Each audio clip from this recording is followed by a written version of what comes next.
avec C'est notre moment. Dites oui aux actualités dans votre journal TV. Manomboka amin'ny 10:20 hatramin'ny 20 no anananay manana fitaovana maro ihany koa ny Agri Plus afaka ampiarahana azy arakaraka ny asa izay atao.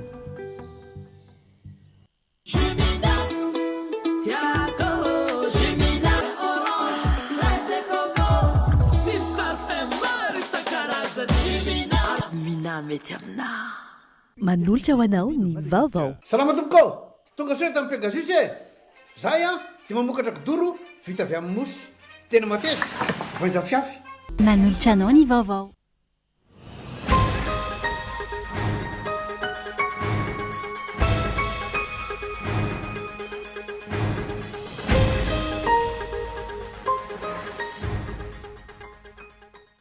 Maro ny voanalana azon'ny Madagasikara noho ny fitsidihana natao tany Ezipta iny, hoy ny filohan'ny fanavaozana raha nanao tatitra ny diany rehefa nigadona teny amin'ny seranam-piaramanidina Ivato ny tolakandro teo. Vonina izarany traikefany amin'ny sehatra ny fampandrosoanan'ny Madagasikara i Ezipta, indrindra amin'ny mahasampikambana ao anivon'ny Komeza ny firenena roatonta. Isan'ny sakana lehibe amin'ny fanatanterahana ny tetikasa sy ny fampandrosoana ny firenena ny fahasarotan'ny fomba fiasa ara-pitantanana na ito amintsika. Tranga izay mampiadana ny fanatanterahana ny asa ka mitarika any amin'ny kolikoly. Tokony hamafisina ny fanatsorana ny fomba fiasa, nefa kosa tsy maintsy enjana ny sazy ho an'ireo manao kolikoly, hoy ny lehiben'ny governemanta. Natomboka tamin'ny fomba ofisialy androany ny tetikasa flyover eo amin'ny tetezana Anosizato, tanjona ny ampihenan'ny fitohanan'ny fifamoivoizana, anatsara ny fivezivezeny eto Antananarivo renivohitra sy ny manodidina, ary koa hanome endrika ny tanàna.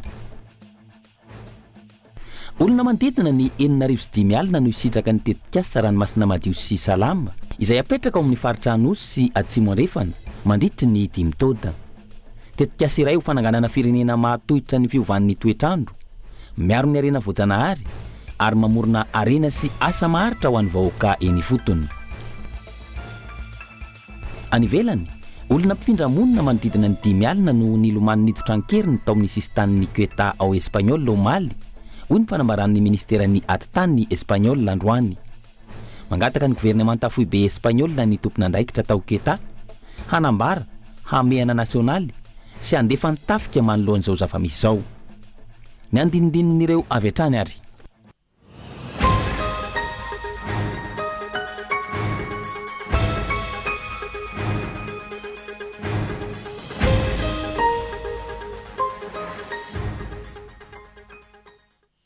Manatitra ny araba, tompokilasy sy tompovavy manaraka ny fampahalalam-baovao ny Kolo TV amin'ny ity alina ity, asainay ampanajana ianao anaraka ny fampahalalam-baovao hatramin'ny farany.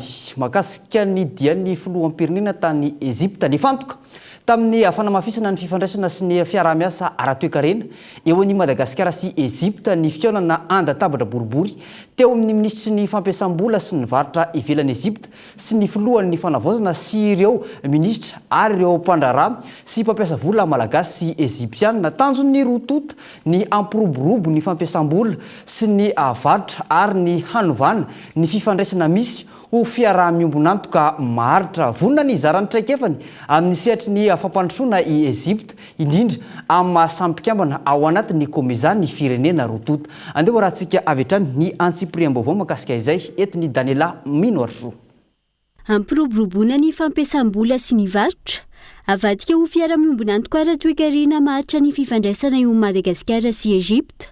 Ka vonana izara traikefa amin'izany i Ezipta amin'ny mahasampikambana amin'ny Komeza ny firenena rotonta, ho ny ministry ny fampiasam-bola sy ny varotra ivelan'ny ezipsianina nandritry ny fihaonana andatabatra boribory niaraka tamin'ny filohan'ny fanavaozana, ireo ministra malagasy ary ireo mpampiasa vola sy mpandraharaha malagasy sy ezipsianina tao Le Caire.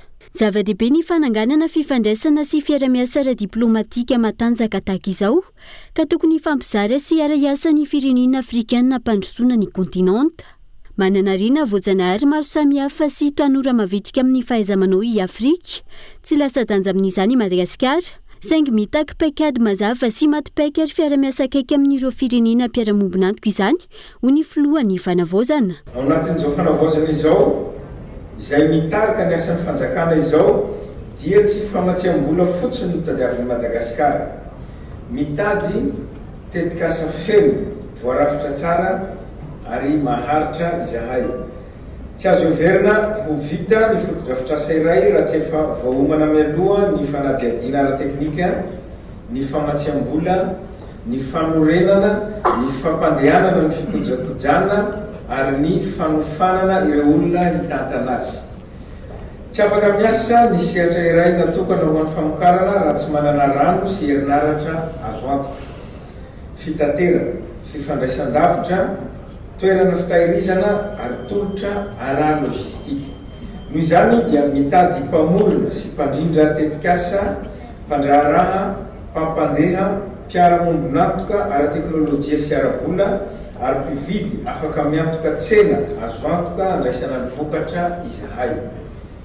Mitady orinasa vonona hirotsaka maharitra izahay, orinasa vonona hampandeha sy kojakoja tetikasa, hampita teknôlôjia, hanofana ny mpiasa ary hiara-mampiasa vola amin'ireo orinasa malagasy. Ny tanjonay dia ny ampitombo ny famokarana ny Madagasikara mba anomezana fahafahampon'ny tsena anatiny sady anodina bebe kokoa eto an-toerana ary ampitombo ny sanda fanampy ny fironona any amin'ny firenetsika. Ankilany, miatrika fanampy tena misy Madagasikara amin'izao fotoana, indrindra eo amin'ny sehatrin-drano, ny fotodrafitrasa, ny herinaratra, ny lojistika, ny fitaterana ary ny faharetan'ny raharaham-pitantanana. Antony ilana ny fifamizarana trikefa ka nanatrehan'ireo minisitra sy mpampiasa vola malagasy ny fionana andatabatra boribory tamin'ireo tompon'andraikitry ny firenena Egyptianina. Tsy mikasa ny anafina ireo olana ireo zahay, saingy tsy manaiky koa zahay fa zavatra tsy azo hovaina izany. Tokony hovahana amin'ny alalan'ny fanavaozana, ny fandrindrana tsara kokoa ny asam-panjakana ary ny fanatanterahana tetikasa lehibe sy manova rafitra ireo fanamby ireo. Tetikasa matotra ara-teknika manana famatsiam-bola ary afaka miasa maharitra no ilaitsika. Andrasana ao anatin'izao fiara-miasa amin'ny Egypta izao ny vokatra mivaingana, toy ny tetikasa mitsangana sy tanteraka, asa vaovao, fahaiza-manao voafindra ary fanatsarana hita eo amin'ny fifanakalozana ara-barotra eo amin'ny firenena rotonta.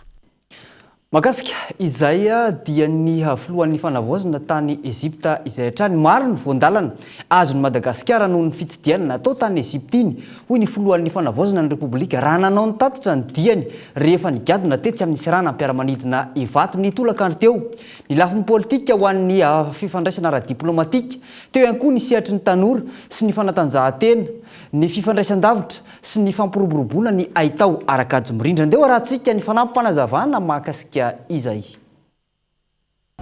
Dia mikasika ny intelligence artificielle moa zany no fifanarahana fiaraha-miasa natao tato sy ny avy natany satria ny Egyptianina manampahaizana manokana izy amin'ny zavatra amin'ny resaka intelligence artificielle io. Zay dia ny agriculture moa amintsika amin'ny teny zao izy mbola mivory raha mivory miaraka amin'ny centre anankiray atao hoe future de l'Égypte zay, io ny tena mikarakara ny resaka fambolena ny amin'izareo any dia manomana ny dinireo makaty satria marobe ny zavatra tokony ianarantsika amin'ny Egyptianina. Le hoe désert fotsiny petraka eo ambony désert le tanàna nefa afaka mamboly izy dia hektara mamboly vary. Mitondra semence zahay ao nomeny semence jerena hoe ahoana le vary ary andefa spécialiste izy makaty mikasika an'eo amin'ny resaka fambolena io. Toy izay ihany koa ny rano efa navita ny rano tsy hita teo amin'iny tamin'iny lanonana iny moa ny an'ny ministéran'ny rano fa efa vita ao maliny iny ny fanarahana fiaraha-miasa amin'ny ministéran'ny rano. Ilaitsika ny fahaizan'ny Egyptianina satria araka ny tena fotoa désert izy nefa tsisy rano ohatran'ny eto Antananarivo sy any amin'ny faritra sasany tsisy olana rano ohatran'izay ny azo fa dia tena mandeha tsara ny rano, mandeha tsara ny jiro. Zay zany no mila fanakalozana. Zay ny zavatra azo tany Egypte. Lina dia lina mihitsy izy ary zay le teneniko hoe maromaro izy ho tonga eo, mpandraharaha be da be izy no tonga eo anatin'izay reny amintsika amin'ny teny zao izy mampitsangana n'ilay capitale vaovaon'ny Egypte. Tonga aty koa izy mba hijery hoe inona ny azony atao aty amintsika aty afaka manangana capitale. artika ny vaovao koa ve izy tsika tia lina dia lina izy ary be da be ireo mpandrara azy noentina ireo a ny akamaroany a nahazo fifandraisana amina mpandrara egyptianina daholo sy fiaraha-miasa. Fa natomboka tamin'ny fomba ofisialy ny ariva teo ny fanamboarana ny tetikasa flyover eny Anozato izay voafaritra ho 4 volana na 2 taona ny faharetany fanatanterahana ny tetikasa izay vatsiny Badia na ny Banque Arabe pour le Développement Économique en Afrique sy ny fanjakana malagasy vola tetikasa izay mitetina manodidina ny 20 tapitrisa dolara amerikana ny tetibola entina manatanteraka izany flyover izany.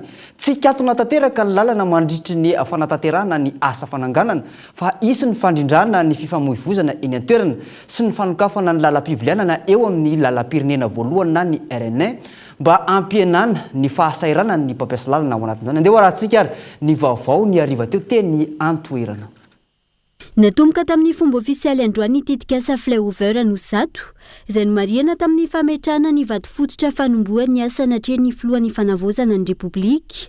Mizara ho dingana 3 ny ampahany voalohany amin'ny fanatanterahana ny tetikasa ka asa voalohany tanteraka ny fanamboarana ny tetezana vaovao, fandravana ny tetezana misy ankehitriny sy fanamboarana izany, iroso aorian'izay ny fananganana ny flyover. Miditra amin'ny ampahany faharoa ny asa fanitarana ny RN ho lalana 4 izay mirefy 1,8 km Anozato Antanmenakely. Fanatsarana ny RN 58 mirefy 8,5 km Ankadimbahoaka Maki. Ahatra 4 volana ny faharetan'ny asa ka tokony ho vita izany ny 2 Aogositra 2022. Ny orinasa no CGC no misahana ny fanatanterahana ny asa. Nanamafy ny filohan'ny fanavozana fa tsy tokony hiverina ny fomba fiasa tsy nety teo aloha tamin'ny fanatanterahana ny tetikasa mpanjakana fa savita ao anatin'ny fepotona napetraka no takiana amin'ny orinasa miandraikitra izany. Tsy mijeritsika iza ny eritreritra, iza ny nanatanteraka, iza ny tokana fa atao ny asa. Dia ao anatin'io asa io dia miangavy ny vahoaka malagasy izay mpampiasa nyity lalana ty mba hiafiafy kely satria tsy maintsy ho maro ny embouteillage mandra-pahavitany pont ray vaovao io. Miezaka zany tsika miaritra marary kely dia miadana rehefa avy eo. Mbola veriko izy iny ary iziriziriko aoka mba tsy hisy trano esorina raha tsy voaloha ny indemnisation ny olona zay voakasika amin'izany.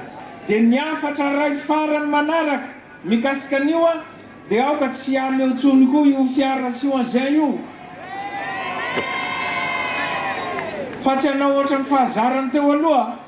Aoka tsy any eo tsony io fa io eo io manomboka androany dia fa manomboka ny asa fanaovana an'le pont ho hitany vahoaka. Ny fahavitan'izao tetikasa flyover izao no hanamahefana ny fitohanana lavareny ny fifamoivoizana. Eo ihany koa ny famoronana karazana asa sy fampiroboroboana ara-toekarena ho an'ny vahoaka ary ho fanavozana sy fanatsarana ny endriky ny tanan-dehibe. Hoentitra ny fanaramaso ny fanatanterahana ny asa na amin'ny lafiny ara-bola izany na amin'ny fizotro ny fanamboarana ho ny ministry ny asa vaventy. Dia efa tafiditra ao anatin'ny compte consignation ilay vola handoavana ny onitra amin'ireo izay voakasika ny tetikasa. Izany hoe efa tsy ho azo afidrafidra tsony io vola io tompoko lahy sy tompoko vavy fa ao hanatanterahana an'izany tetikasa zany. Mandritra ny fanatanterahana ny asa dia hapetraka ny fepetra rehetra, ny antohana ny kalitao ny asa, ny fanajana ny fepotona, ny fiarovana ny mpiasa sy ny mpampiasa lalana ary ny fitohizan'ny famoivoizana araka izay tratra. Ka tsy ekena ny asa tsy manaraka ny fentra na ny kalitao takiana. Koa mangataka ny fiaraha-miasa rehetra izahay indrindra amin'ny fanajana ny toromarika sy ny fandaminana hapetraka mandritra ny asa. Satria mety hisy fiovana vodimaika amin'ny fivezen'ny fiara sy ny olona. Tetikasa mpanjakana manodidina ny 20 tapitrisa dolara izay vatsiny Badia raha toa ka rofaingo 20 tapitrisa dolara ny anjarany fanjakana malagasy. Efa vita ny fanadihadiana raha tontolo iainana ka nafana ny roso amin'izao fanamboarana ny tetikasa izao. Ho an'ireo olona mihoatry ny 200 voakasiky ny tetikasa kosa indray, tsisy ny fanesorana amin'ny trano raha tsy efa voalomy aloha ny onitra omena azy ireo izay efa eo ampamaranana ny fikarakarana izany amin'izao fotoana. ivadika lafim-baovao mahakasika ny fitoanan-doha isika tao anatiny ity vaovao manaraka ity mitady ivoana any amin'ny tsy tokony ho izy ny fitoanan-dohan'ny tanora totosaina amin'izao fotoana izao manoloana ny adevitra mandeha izay miteraka resabe ny fitoanan-dohan'ny tanora izay tsy tokony hifantoka fotsiny ihany amin'ny fandiniana ny rafitra fa handroso sosokevitra eo amin'ny sehatra maro izy ireo eto amin'ny firenena isin'ny fanovana ao anatin'izao fitondrana fanavaozana izao. Andeha rahantsika ary ny antsiporim-baovao mahakasika izay. Niteraka resabe izay niafara tamin'ny savorovoro teo amin'ny samy tanora niatrika ny fitoanan-dohan'ny tanora teny amin'ny CCI Vatomaly ny adevitra ny fandroitana momba ny fisafidianana ho état unitaire na ho état fédéral. Tranga izay naneo fa mitady ho lasa mivoana any amin'ny tsy tokony ho izy ny fitoanan-dohan'ny tanora ity. Tsy tokony anjaran'ny tanora samy irery no andraisana ny fanapahan-kevitra momba ny hoe ho atao état unitaire sa état fédéral ny fitantanana ny firenena. Porofon'izay tsy fisafidianana ny rafitra hitondrana ny firenena no antony anaovana ny fitoanan-dohan'ny tanora. Any amin'ny fitoanan-doham-pirenena ihany no tompon'ny teny farany amin'ny fanapahan-kevitra amin'ny fisafidianana amin'izany hoe atao état unitaire sa état fédéral ny fitondrana ny firenena andraisan'ny vahoaka malagasy rehetra anjara. Ny vahoaka malagasy ihany koa no manapa-kevitra amin'ny alalan'ny fifidianana na fitsapahan-kevi-bahoaka hisafidianana ny rafitra hitondrana ny tany sy ny firenena. Ny adevitra tokony mason'ny tanora mandritra izao fitoanan-dohan'ny tanora izao ny fanolorana sosokevitra amin'ny tokony hitondrana ny fanavaozana. Anjaran'ny tanora no maneho ny heviny sy mandroso ny foto-kevitra ho amin'ireo rafitra sy androm-panjakana mila ravaina sy ny tokony atsangana isiny ny fanavaozana. Tanora mandray andraikitra mijoro ho an'ny fampandrosoana manaraka ny foto-kevitra hijoroany ny fanavaozana mikendry ny tombontsoan'ny firenena no andrasana amin'izy ireo.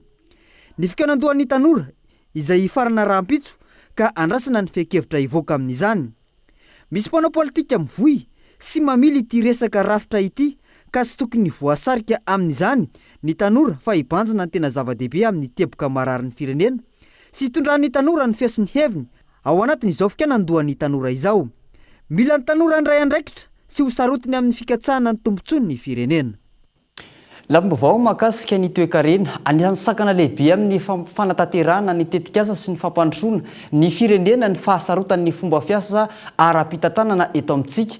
Tranga izay mampiadana ny fanatanterahana ny asa ary mitarika any amin'ny kolikoly ihany koa izany. Tokony hamafisina ny fanatsorana ny fomba fiasa nefa kosa tsy maintsy enjana ny sazy ho an'ireo manao kolikoly ho ny lehibe ny governemanta nandritra ny ajeritodika isan'ny enim-bolana ny fanatanterahana ny bolam-panjakana sy ny fanomanana ny enim-bolana manaraka izay natao teny amin'ny CCI Ivato an'ny Androany. Andeo rahantsika ny atsiporim-baovao mahakasika izay etony Eloagabain. Ny fantoka tamin'ny tetikasa fampiasam-bola amin'ny mpanjakana ny jeritodika isan'ny enim-bolana fanatanterahana ny teti-bola amin'ny mpanjakana sy ny fanomanana ny enim-bolana manaraka nataon'ny fanjakana tamin'ny alalan'ny ministeran'ny toe-karena sy ny fitantanam-bola teny amin'ny CCI Ivato Androany araka ny tatitra manodidina ny 2,700 ny tahany fanatanterahana ny teti-bola amin'ny mpanjakana mahakasika ny fampandehanany raharaha ho an'ny enim-bolana voalohany tamin'ity taona 4 ity. Momba ny fampiasam-bola amin'ny mpanjakana vatsina amin'ny loharan'mbola anatiny amin'ny ankapobeny dia manodidina ny 4,700 ny fahatanterahana ary raha jerena isaky ny sampany raharaha izany ny teo anivo ny raharahan-tany sy ny fampandrina fahalemana no nampiasa vola be indrindra izay nahalana hatramin'ny 7,700 ary ny fotodrafitrasa no manaraka izay natanterahana ny fampiasam-bola 2,300 izay saika fanamboaran-dalana avokoa. Momba ny fampiasam-bola amin'ny mpanjakana vatsina amin'ny loharan'mbola ivelany kosa 900 ny tratra ho an'ny enim-bolana voalohany ka ny sehitry ny fotodrafitrasa izay manana taha 7,100 no ambony indrindra. Ny tetikasa momba ny angovo avy amin'ny herin'ny masoandro ny fanamboaran-dalana sy ny fanajarinan'ny tany no nitarika ao anatin'izany. Raha ny fanazavana tokony ohatra lavitry no hio ny taha ny fahatanterahany fampiasam-bola fa anisan'ny sakana lehibe ny fahasarotan'ny fomba fiasa ara-pitantanana na ny procédure administrative izay tsy maintsy arahina amin'ny tetikasa ito amintsika. Dia le hoe fandoavantsika vola fanonerana zany an'ireny volan'olona zay manana tany na trano amin'ny toerana namboarana fotodrafitrasa reny zany tena mitarasoka be hatramin'izay misy ohatra hoe tetikasa ohatra zay maharitra 3 taona ohatra nefa zany 3 taona vao vita le fanonerana ohatra taloha dia reny zany tsy mety zany zavatra reny dia reny zany zao efa tsara fa misy zany zao aminay task force mikarakara ny zavatra io manokana ary efa misy zany projet de décret zany zao efa andeha atao zany zao ny fanakalozana zany eo aminay zany sy ny mpiarobona miaraka amintsika ivoakatsy hoaty zany zao ny décret anamorana anio fandoavana zany fanonerana an'ireo vola zay amin'ny tompony tany zany na trano amin'ireny avatsika tetikasy ireny. Nanamafy ny Premier ministre fa ilaina ny fanombanana tsy tapaka ny fanatanterahana ny tetibola ahafantarana ireo zava-bita sy ireo mbola mila hatsaraina sy hafenganina. Marihina fa efa 9 taona izao no tsy nanaovana ity jeritodika ity raha tokony hatao isaky ny mbolana izany. Ankoatr'izay, nambarany lehibe ny gouvernemanta ihany koa fa tsy tokony hihena intsony ny fampiasam-bola am-panjakana fa tokony hampitomboana ahafahana mampandroso any Madagasikara ary hovahana avokoa ireo olana tsy hahatanterahana izany. Resaka tamin'ny conseil d'état ny tenako afaka maly voalazako foana moa fa matetika le paikady na ny procédure no manatara sy manasarotra ny fanatanterahana ny tetibola sy ny tetikasatsika dia mety angataka amin'ny conseil d'état zay hitrantsehatra hijery ny procédure any. Aza milalao fotoana tsy mila vonona antsika hiasa mafimafy kokoa, fluide kokoa, souple kokoa ary fetsy kokoa. Fa aza fatorany procédure, zay procédure bloqué antsika ao raha décret dia tsika ihany namoaka ny décret dia tsika afaka manova décret. Raha circulaire tsika ihany no manamboatra circulaire. Raha lalàna izy ao zareo anteny miram-pirenena alefantsika an'le izy. Fa zay blocage ihany hitantsika mandra-paritana teneno mila vahantsika aingana. Namporisika ny mpisehatra rehetra amin'ny fampiasam-bola am-panjakana ny Premier ministre Androany samy hiasa amin'ny pahitsiana sy amin'ny pahamarinana hiady amin'ny kolikoly sy hanatsara hanatsotra ny fomba fiasa ary hampifantoka ny asa amin'ny vokatra azo tsapainy tanana ho tombontsoan'ny firenena. Izany fanamorana izany anefa tsy midika ho fanomezana alalana hirosoana amin'ny fanaovana kolikoly. Enjany na mifanindran-dalana amin'izay ihany koa ny sazy sy ny lalàna ka tsy ho afabela fa tsy maintsy hiakatra fitsarana sy hogadraina avokoa ireo mpampiasa vola am-panjakana tsy amin'ny antony na mandany izany amin'ny tsy ara-dalàna.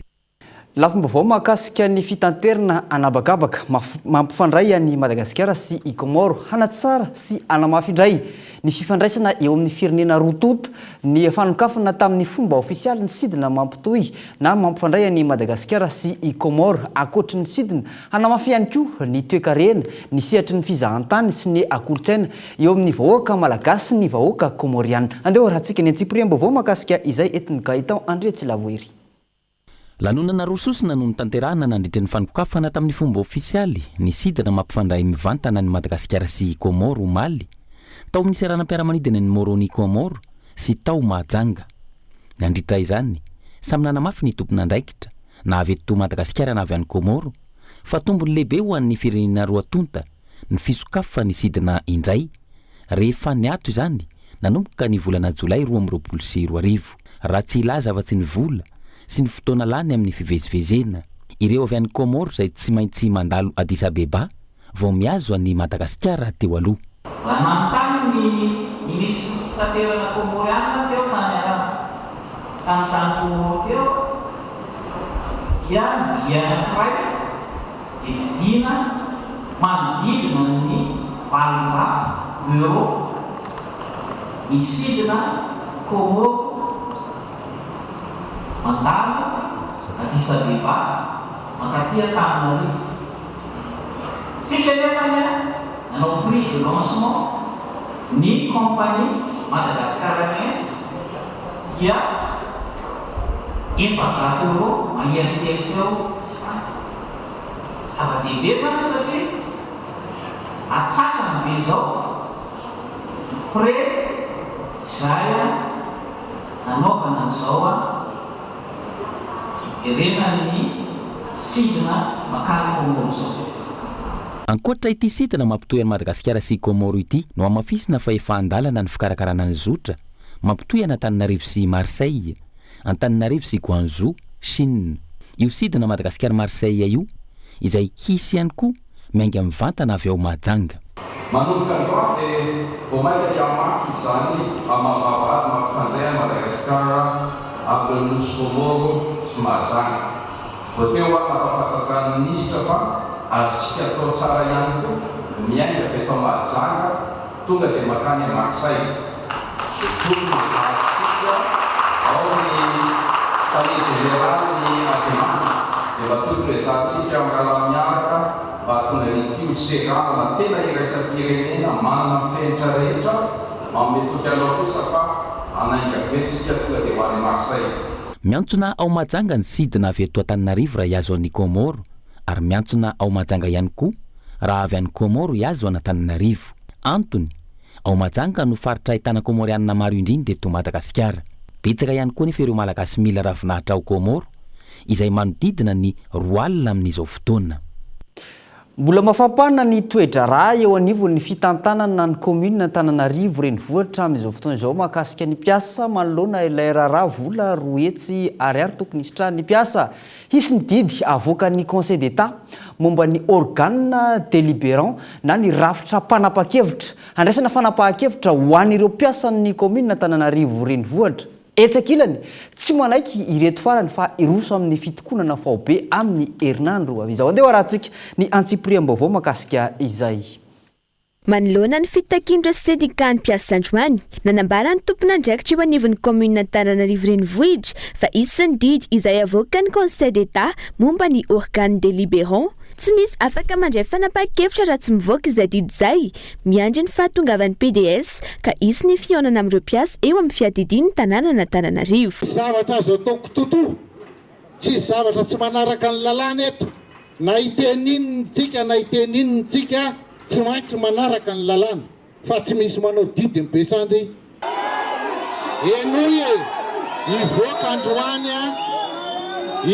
Androany ary andrasantsika ampilaminana sy ampitoniana izay didy ho avoaka ny Conseil d'État. Inona ny ilana an'ilay organe délibérant? Inona ny ilana an'io antsika zay miorakoraka na tsy mahafantatra? Tsy misy nizaniza na ny olona mitantana amin'izao fotoana izao na zay olona ho avy eo ka tsisy didy mivoaka mazava ho fanapahan-kevitra.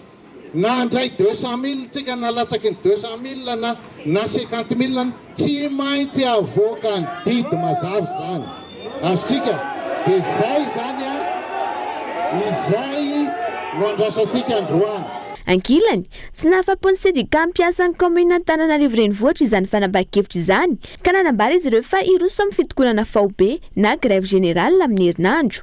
Ity fitakian'izy ireo ity izay tsy mbola nivaly mikasika ny fandoavana ny indemnité de logement 2 hetsy ariary ho an'ireo mpiasa izay efa tokony niatra tamin'ity volana Jolay ity. Raha misy mpiasa tratra ny teritery any ny zoany any amin'ny boriboritany ataona délégué na ny lefitry ny délégué dia efa miteny zay mijoro nareo eto aminay fa zay vonona ny joro hiaro anareo ny amin'izany. Rehefa tsy mijoro kosa ilay mpiasa mitondra provo sarotra ao anay kosa ny manao le fanamarinana ilainay. Fa raha misy zany dia hijoro zay. Raha misy taleko maneritery amin'ny mety hoe fanitsakisahana zonga zany faneriterena zany dia mijoro ny mpiasa mijoro hoe izay dia nanao trao dia zao nanao ho avy izay syndicat fa olana hafa indray zay akoatra n'ilay 200 000 ariary mbola olana hafa indray zay zao allo tsy mifanitsakitsaka azo ny zavatra nisy teto nge dia mifitakindra zo raha nisy hetsika teto dia io foana ny olana eto amin'ity fireneny ity mba en'olo izy dia jereo fakafakao fa le zoanay no takinay indemnité de logement zay navoaka ny fitondram-panjakana fanatanterahana an'io ny ilainay. Efa nisy ny fanazavan'ny ministeran'ny atitany sy fitizara-pahefana izay nanamafy fa miankina amin'ny fahafahan'ny commune na ny faritra tsirairay avy no ahafahany mampiakatra ny indemnité de logement 2 hetsy ariary na ambanin'izay. Hatreto ny vahaolana avy amin'ny commune Antananarivo renivohitra no andrasana ho ny mpitarika ny sendika. Raha mitoy araka izany iny eo anivon'ny tanàna n'Antananarivo iny fa mitady fomba fanao hiroson'ny vahoaka ny fitsaram-bahoaka manoloana ny tranga alatra olona sy von'olona misy eto amin'ny firenena amin'izao fotoana izao. Voararan'ny lalàna ny momba izany hatreto na inona tranga misy ka mila mitady ny fomba rehetra hamerenana ny fitokisan'ny vahoaka azy ireo ny mpitandro ny filaminana sy ny eo anivon'ny fitsarana ny fiverenan'ny fitokisana izay hanala ny ayain'ny maro amin'ny fomba fiasan'ny mpitandro filaminana sy ny fitsarana ahafahana manarina izany tsy ho tonga. Andeha rahantsika ny antsipriam-baovao makasika izay. Nahitana savorovory sy korotana mifandray amin'ny alatr'olona indray teto Antananarivo sy Antsirabe farany teo. Ny tao Vohijanary Antsirabe notondrona ho saika angalatra zaza roa ny voaroroy izay nampiakatra ny antezeram-bahoaka. Mitovy amin'izay ihany koa ny tranga niseho teny Ankadindramamy Namboda raikitra ny savorovoro rehefa tratra ny vehivavy iray izay notondrona ho mpangalajaza. Raha ireo tranga ireo, maro ireo tsy mandry ny fandraisina andraikitra ny manam-pahefana intsony isaky ny misy tranga tahaka izany. Antony io, ny tsy fahampiny ny fifampitokisana eo amin'ny vahoaka sy ny manam-pahefana, na ny mpitandro ny filaminana izany, na eo anivony ny fitsarana. Ny fametrahana fandriam-pahalemana maritra sy ny fanamafisana ny fanentanana eny anivony fiarahamonina no vahaolana hisoroana ny fitsaram-bahoaka. Ahoana ny amerenana zay fifampatokisana zay dia eo ihany koa le hoe mila fangarahana sy tamberina andraikitra ny olom-pirenena. Eo zany ny afantarana hoe amin'izay mba hisy an'le hoe vaovao marina sy vaovao atao hoe mba miparika eny amin'ny rehetra. Ny tsy fahafantaran'ny olona ny zava-misy raha tsika mahita hoe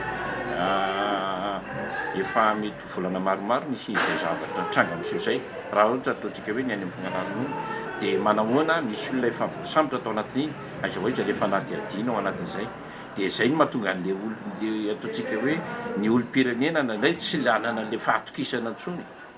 Zay le hoe fahaverezana an'le ataontsika hoe fahaverezan'ny fahatokisana zany ao anatin'iny dia izay mila verina tsara.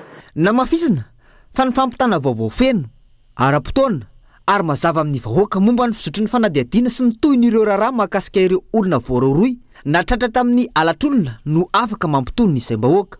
Voakasika izany manokana ny mpitandro filaminana sy ny fitsarana. Faran'izay tsy kely fa lehibe indrindra dia ny fampiarana ny lalàna ampahamarinana sy tsy mitanila. Raha ny vaovao farany mahakasika ny raharaha teny Amboda Kadindramamy teny dia nidoboka amponja ilay ramatoa voaroaroy tamin'ny resaka alajaza raha ny fampitam-baovao navoaka ny avy ao anivon'ny pôlisy pirenena.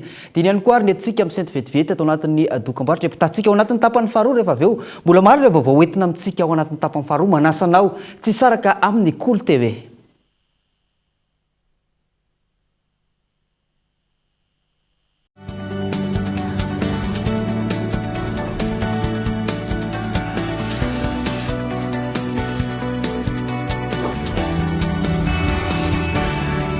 Pourquoi acheter occasion quand vous pouvez vous permettre un neuf? Tibuta, la nouvelle marque de laptop fiable, rapide et performant.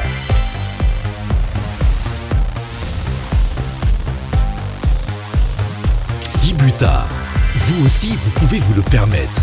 En vente chez Cosmos, distributeur Uditech.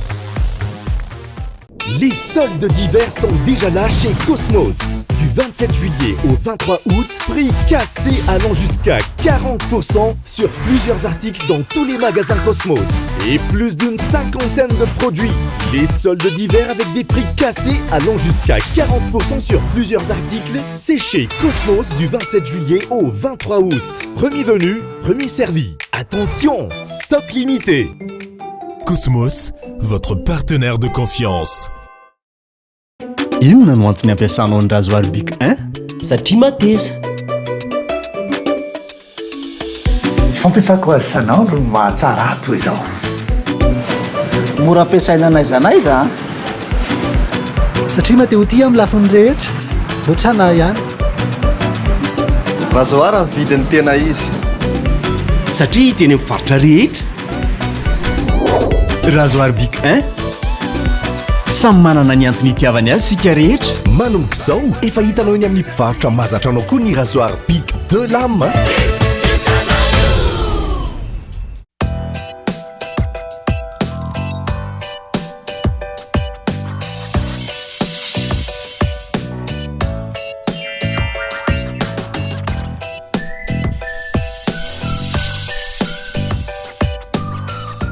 Maninona ary ny olona rehetra mivoaka vato aminareo ny fotsy be daholo ny nifiny? Ny tsiambaratelo dia ny Sanidon. Ilay dentifrice manafotsy sy mampangirana ny nify. Andramo dia ho hitanao ny vokatra azo avy aminy. Sanidon, ilay dentifrice tsy mitovy amin'ny hafa. Manadio sy manafotsy tsara ny nify ary manamanitra ny atovava mandritra ny tontolo andro. Dentifrice Sanidon, blancheur et fraîcheur au quotidien. Distributeur Uditex. Tiako Jimina mangala etaetanaka manala etaeta itanao mpivatraretraretra meilleure qualité mitondra vitamine C Jimina ni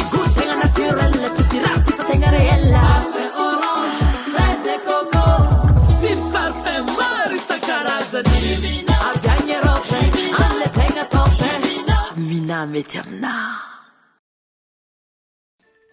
Salama tompoko tonga soe tamin'ny Pegasus e. Zahay dia mamokatra kidoro vita avy amin'ny mosy tena mateza voenja fiafy manitsy azon-damosina ary manampy amin'ny fitsaboana azy. Foniny azo safidianana tsy tiany bibikely io tsy mandray lelanafo azo andalorana azo atao conseil ana-canapé mety boela gilet de sauvetage ary mbola misy tapis mahasolotsia amin'ny loko isan-karazany tsy mifidy toerana n'aiza n'aiza mahatapy soka mora diovina sady tsy matahotra rano nefa malefaka. Pegasus koa dia mbola manana canapé sady fandriana ary isolant thermique ilay mampangatsiatsika ny atitrano amin'ny andro mafana sy mihazona ny hafanana amin'ny andro mangatsiaka dia tonga varaliana fa misy refizetiana. Za koa mba mendrika nyraitra sy ny mora mariny zany e miaraka amin'ny asy sy nitolotra mitsinjo ararotiny smartphone ZTE A76 4G fa promo be ampetrabola voalohany. Smartphone afaka lohanao tsikelikely mandritry ny enina na 12 volana no mbola toloranay bonus 7,3 giga izay manakely isaky mifandoavam-bola. Isika aneo amin'ny fampitsinjo miaraka amin'ny mitsinjo e tonga vaingany any amin'ny App Store.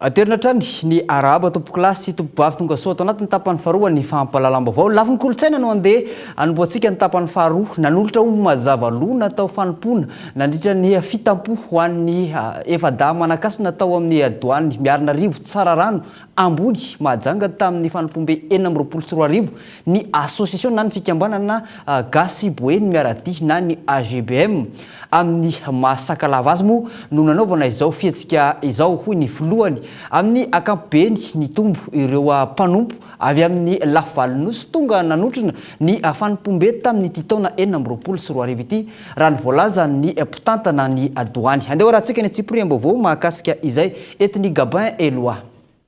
Tombo soamantsara ny fitampo any efada manankasina tao amin'ny zomba volamena tao amin'ny douane Miarinarivo tsara rano ambony mahajanga tamin'ny fanompombe 424 tamin'ity herinandro ity.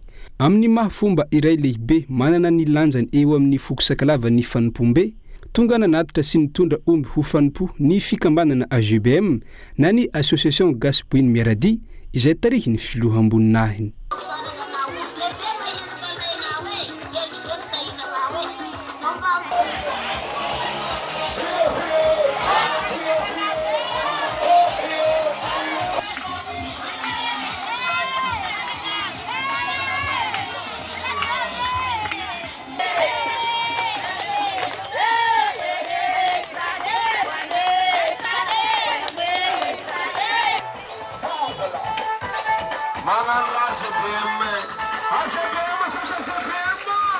Zany hoe mahasakalava ny tenako satria ny tenako dia sakalava iringiriny ozy ny fiteny zay sakalava amin'ny baba amin'ny mama indrindra moa ny tenako zany mazava ho azy sakalava tompony mahajanga tompony boeny rariny sy hitsiny raha ohatra ka manome voninahitra ny fomban-drazanay izy ty zany hoe ny ray aman-dreninay taloha nanompo manome voninahitra ny firazanana izay zanaka tafara mbola manome koa sy manaja zay fomban-drazana zay ka manentana sakalava rehetrarehetra koa mba hanaja ny fomban-drazantsika ny olona tsy mitovy firazana arana tonga ty isaka ny faritra indrindra moa tsika tompony no tsy hanaja zany. Velom-pisaorana arak'izany ny mpitantana ny douane ary ny rarisoa ho an'ny fikambanana AGBM. Zahay mpitantana ny douane Miarinarivo zay tariny mpanjaka be ny boeny dina Yerimisoki dia faly sady ravo ina moa mahafaly anay sady ravo natongavany Andriamatoa Asy zay président ny AGBM nitondra fanompoa hanjarany amin'ny mahasakalava azy satria razan'olo manko izy io so dia tsy hain'olo manko fa izy io dia razan'olo mpanompo ato amin'ny douane Miarinarivo ary engany izy mba hitahitady ahazo zay iriny zay angatainy Anatra fanompo aloha dia tena betsaka ary betsaka ny vahoaka tonga tsy ohatrany tamin'ny lasa fa tamin'ity tena betsaka satria moa navokatra daholo ny olombelo. Toy ny isan'ny taona manampahefana isan'ny tsokajiny sy ireo vahoaka mpanompo maro avy any lavitra sy avy ao an-toerana no tonga niara-nanompo nandritra ny fanompom-be fanomezan-kasina izy efa dahamanan-kasina tamin'ity taona 2020 ity. Tontolon'ny kolotsaina izay hatrany mifandray amin'ny tontolon'ny kabary manaraka ny fivoaran'ny teknôlôjia ny fanatanterahana ny fandraisana anjaran'ireo mpifidy izay folo vaovao hitantana ny foibe ny fipama fikambanan'ny mpikabary malagasy maneran-tany fiainy ny fandaram-potoanan'ireo mpizaika rehetra mandritra izao zaika be fahaenina izay tanterahana ao mahajanga izao. Andeha rahantsika ny antsipriam-baovao makasika izay. Ny zotra araka ny namaritana azy ireo fandaram-potoana rehetra ao anatin'ny zaika be fahaeniny fimpima tanterahana eto Mahajanga izay nahitana ireo lahadinika samihafa hanatsarana ny fiampiainan'ny fikambanana sy ny fifanakalozana ara-kolotsain'ny faritra ny aviany avy mba ho ray ao anatin'ny fahasamihafana ny mpikabary malagasy maneran-tany.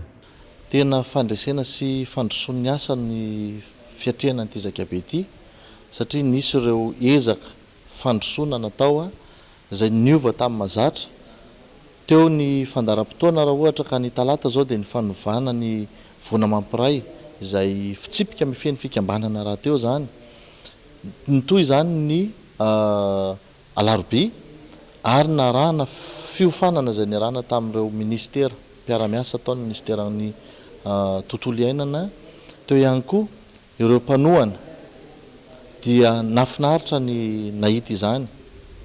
Dia ny omaly sy ny androany no atrehana dia ny fifidianana teto anivon'ny fikambanam-pikabary malagasy. Ny fifidianana izay ho filoha indray hitantana izany ny fikambanana izany. Nafa-po satria andrana ary mbola tsy natao teto anivon'ny fimpimana fifidianana izay natao hoe miparitaka amin'ny firenena 30 maneran-tany ary natao tamin'ny alalan'ny roy ny fanangonana vokatra ka azo eny eo ny vokatra rehetrarehetra maneran-tany izay natrehantsika teto. Niavaka ny zaika be fahaenina satria teo ny atao hoe ny amaroan'ny olona aloha fa efa mpikambana 2,000 mahery zao no manaraka ny zaika be amin'ny alalan'ny anjotra sy ny nanatry maso. Faharoa manaraka izay ihany koa dia ny fampiasana ny teknôlôjia izay azo lazaina efa manaraka ny teknôlôjia avo lenta ny fikambanana ankehitriny tamin'ny alalan'ny fampiasana ny fifidianana mba azahoana valiny mahafa-po sy eo ny eo dia tanteraka androany moa zany satria androany niatrika fifidianana dia androany efa mahita vokatra zato isan-jato sady isika. Alavokona sy fankandrivotra eny amoron-dranomasina ny hanohizan'ny mpizaika ny fandaram-potoana 2 andro manaraka tsy ahataperany zaika be. Misy ny atrikasa fampianarana nasana ireo mpampianatra kabary sy liana te hampianatra kabary rehetra maneran-tany. Misy ny fampianarana izay atreha maso ary eo izay fampiasana ny teknôlôjia izay ho an'ny avy any ivelany dia anaraka amin'ny alalan'ny Zoom.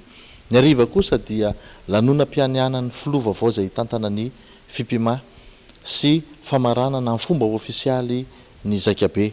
Fa ho an'ny sabotsy kosa dia misy ny fitsangatsanganana na hoe tsidibohitra ho any amin'ny tora-pasika maro ala. Fivoahana indray io ampiombonana ny mpikambana mba hivelan'ny fivoriana sy hivelan'izay asa saina izay fa hivelatra amin'ny alalan'ny hetsika ara-kolotsaina sy fifanakalozana ara-panatanjahantena indray.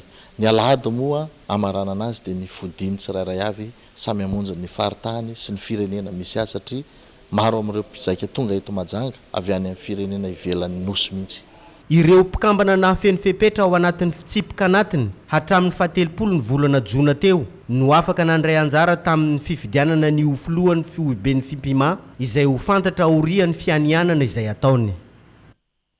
Lafomba makasika ny tontolo iainana no entina amintsika amin'ity manaraka ity akoatra ny fanarenana ireo tontolo voajanahary simba sy ny fitantanana ny tontolo iainana eto an-toerana olona manodidina ny 4,5 alina no misitraka ny tetikasa ranomasina madio sy salama izay apetraka any amin'ny faritra Anosy sy Atsimo andrefana mandritrana 5 taona.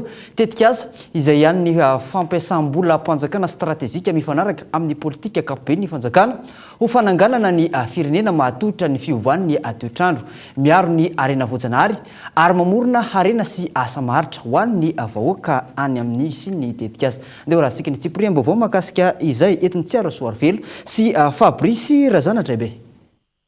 Isan'ny fanamby ara-tontolo iainana tratrarina anatin'izao fanavozana izao ny famoronana faritra rovana vaovao an-tanety mahery ny 3 hektara ny fananganana sy fanamafisana ny fitantanana faritra rovana an-dranomasina mirefy 4 hektara famerenana amin'ny laon'ireo tontolo iainana an-tanety simba sy 2 sy 4 hektara ary ny fampiroboroboana ny fitantanana maharitra ny arena voajanahary sy ny fanamafisana ny fahafahan'ny vondrom-piaramonina miatrika ny viovan'ny ny toetrandro ny fanokafana ny tetikasa fampiasam-bola maitso manga mario ho fampiainana ny fantotoana avy an-tanety izay manimba ny tontolo iainana an-dranomasina eto Madagasikara. Tsy tetikasa tsotra ity tanteraintsika anio ity fampiasam-bola stratégique ho anoavin'ny Madagasikara satria mamaly mivantana ny ray amin'ireo fanamby lehibe indrindra hatrehintsika dia ny fandotoana an-tanety izay manimba ny renirano ny morontsiraka ary ny arenan-dranomasina iankina ny ain'ny vahoaka antapitrisany indrindra ho antsika eto amin'ny faritra tsy mandrefana sy ny faritra Anosy izay mivelona tanteraka amin'izany roivoary an-dranomasina izany. Kendry ny ampiroborobo ny toe-karena maitso sy ny manga ho fototry ny fandrosoana lovain-jafy. Tanjona lehibe ny hanamafisana ny fitantanana maharitra ny arena voajanahary an-tanety sy an-dranomasina. Iarovana ireo roivoary marefo ary amin'ny fandanja ny fiarovana ny tontolo iainana sy ny fampandrosoana ara-toe-karena sy ara-tsosialy. Dia tsy hijanona amin'ny fiarovana ny tontolo iainana fotsiny ny asa atao fa hanatsara ihany koa ny fari-piainan'ny mponina, ny fidiram-bolany ary ny fahafahan'ny miatrika ny fiovan'ny toetrandro. Ankoatran'izay dia matsy sy hanangana foto-drafitrasa ilaina amin'ny fiarovana ny tontolo iainana ny tetikasa toy ny ivon-toeram-pitantanana ny fanodinana fako, foto-drafitrasa momba ny rano sy ny fiodiovana ary ny fanadiovana mba hiadiana amin'ny fandotoana rehetra. Raha ny zava-misy amin'izao fotoana miamitombo ny fandotoana avy an-tanety sy mba ny ala onko ny aren-dranomasina ary ny tontolo voajanahary amorontsiraka ka manohitoina ny zava-manan'aina sy ny fiveloman'ireo mponina miankina amin'ny arenan-dranomasina. Antony hanomboana ny tetikasa ranomasina madio sy salama fa matsim-bola avy amin'ny tahirim-bola maneran-tany ho an'ny tontolo iainana mitetina $140 Amerikana. Fa tsy vitan'olo tokana ny fanavoazana eto amin'ny firenena hoy ny filohan'ny fanavoazana ny Madagasikara manao izay vitany ny fitondrana fanavoazana family mietsika ihany koa ny eny fotony ka antony nanaovan'izy ireo nanofanana tanora anjatony teny amin'ny boriboritany fahaenina ireo tanora izay nomena fampiofanana momba ny marketing digital heverina fa manatsara ny fampanananasa ny tanora amin'izao fotoana izao. Handeha rahantsika ny antsipriam-baovao mahakasika izay. Efa betsaka ireo tanora malagasy mahafantatra ireo karazana fitadiavam-bola azo atao anatin'ny tambazotra tserasera. Tsy voatrandraka araka ny tokony ho izy ankilan'izany noho ny tsy fahafantarana ny teknika sy ny paikady anasongadinana ny tolotra omena mita amin'ny hafa.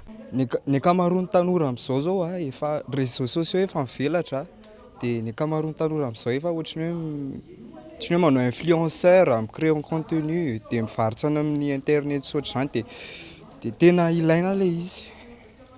Tsy fantatro zao teo hoe ohatra hoe ananaty resaka concurrence zao ohatra ana amin'ilay izy dia ohatra zao hoe misy concurrence ianao izay zavatra metimety kokoa noho ny zavatra ataony concurrent fa tsy hoe manenjika anazy. Izao ny zavatra azoko teo.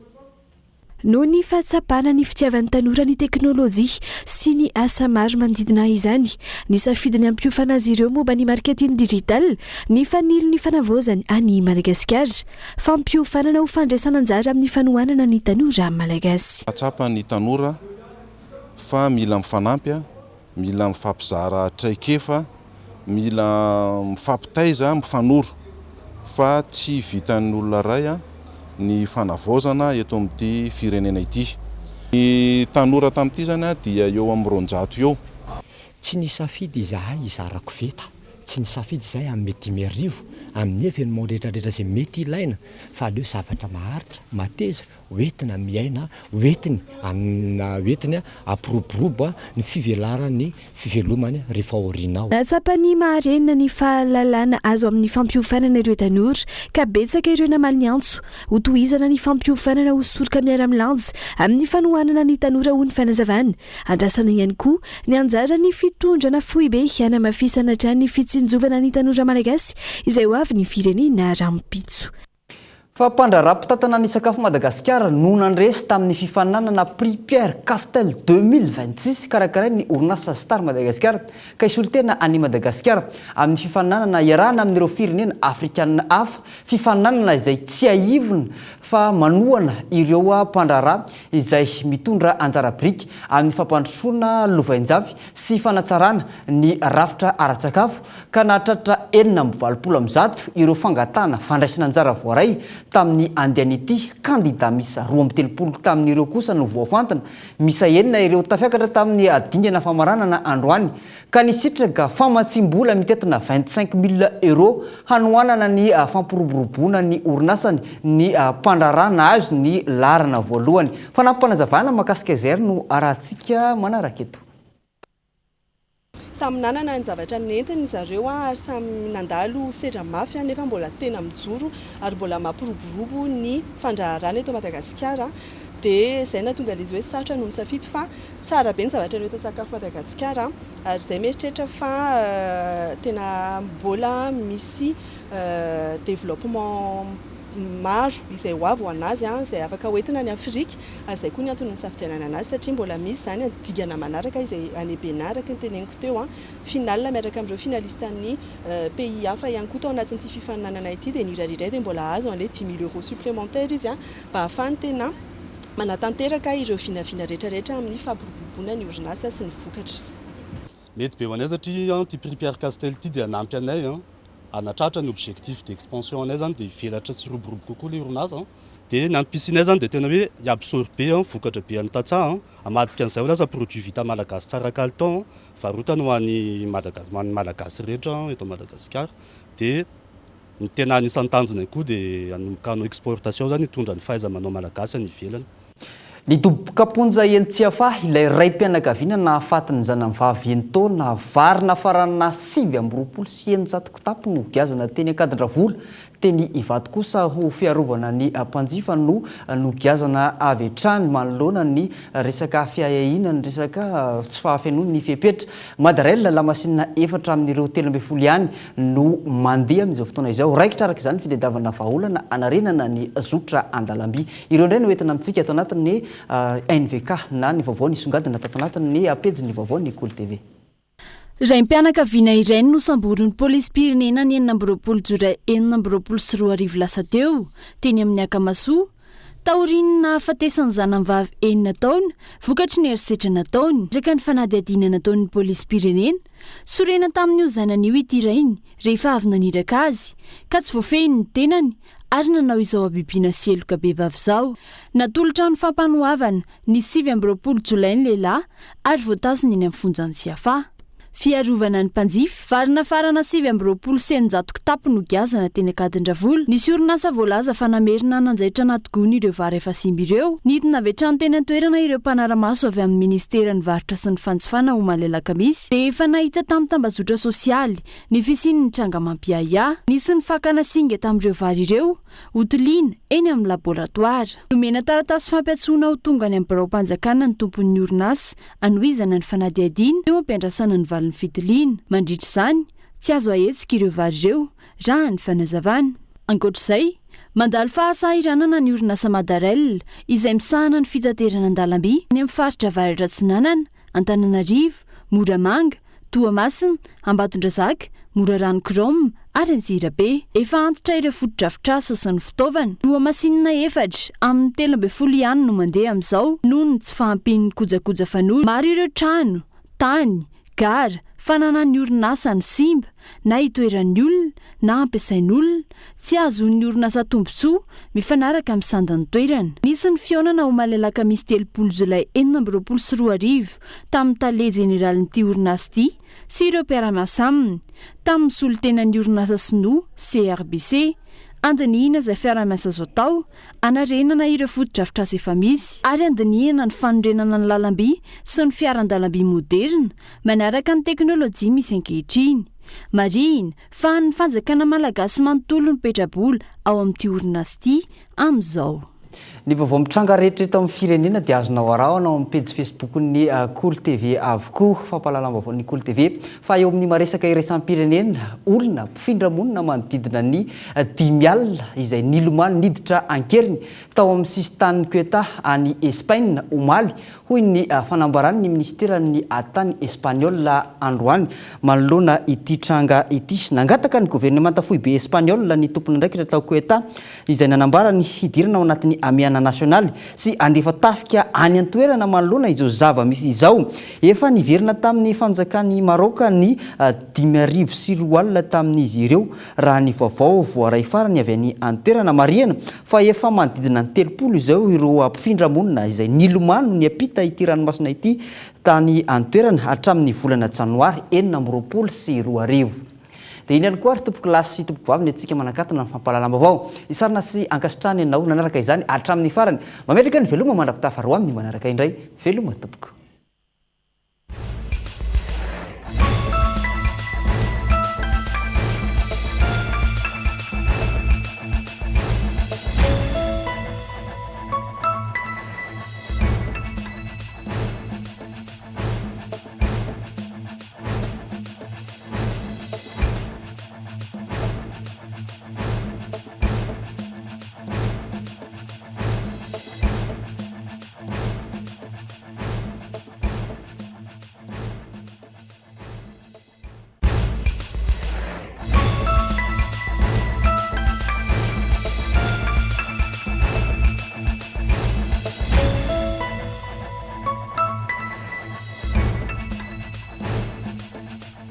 Salama tompoko, tonga soa tamin'ny Pegasus e. Zahay dia mamokatra kidoro vita avy amin'ny mosy. Tena mateza, voanja fiafy. Za présenté ny vava. Manomboka amin'ny 520 hatramin'ny 20 chevaux no anananay. Manana fitaovana maro ihany koa ny Agri Plus afaka ampiarahana azy arakaraka ny asa izay atao.